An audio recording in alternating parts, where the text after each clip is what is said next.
পূর্ব ঘোষণা অনুসারে মহাসমুদ্রে ব্যাপক পরিসরে কৌশলগত নৌমহড়া শুরু করেছে রাশিয়া। মঙ্গলবার এক বিবৃতিতে রুশ প্রতিরক্ষা মন্ত্রণালয় জানায়, আগামী ১৬ সেপ্টেম্বর পর্যন্ত প্রশান্ত ও আর্কটিক মহাসাগর এবং কাস্পিয়ান, বাল্টিক ও ভূমধ্য সাগর জুড়ে চলবে এই মহড়া।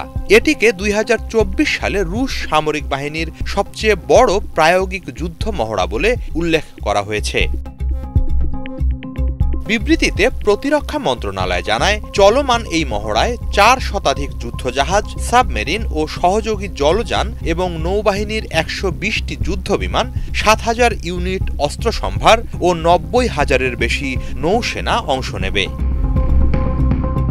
এই মহড়ায় উন্নত প্রযুক্তির সমরাস্ত্র ও ক্ষেপণাস্ত্র ব্যবহার করা হবে বলে জানিয়েছে রুশ প্রতিরক্ষা মন্ত্রণালয়। মহড়ার মাধ্যমে যে কোনো ধরনের অনাকাঙ্ক্ষিত পরিস্থিতি বা হামলা এড়াতে নৌবাহিনী ও শীর্ষ কর্মকর্তারা কতটা প্রস্তুত তা খতিয়ে দেখা হবে। একই সাথে পরীক্ষা করা হবে তাদের সার্বিক সক্ষমতাও। এছাড়া মিত্র দেশগুলোর নৌবাহিনীর সঙ্গে যৌথ মহড়ায় অংশ নেয়ার পরিসর বাড়াতেও এই মহড়ার আয়োজন করা হয়েছে বলে জানিয়েছে মস্কো।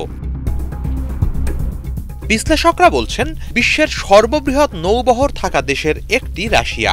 এই মহড়ার মধ্য দিয়ে মূলত তারা নিজেদের নৌবাহিনীর সক্ষমতার জানান দিচ্ছে। ইউক্রেনের সাথে চলমান যুদ্ধ এবং তা নিয়ে যুক্তরাষ্ট্র ও পশ্চিমা দেশগুলোর সঙ্গে বৈরিতার প্রেক্ষাপটে এটি একটি সামরিক সতর্কবার্তা।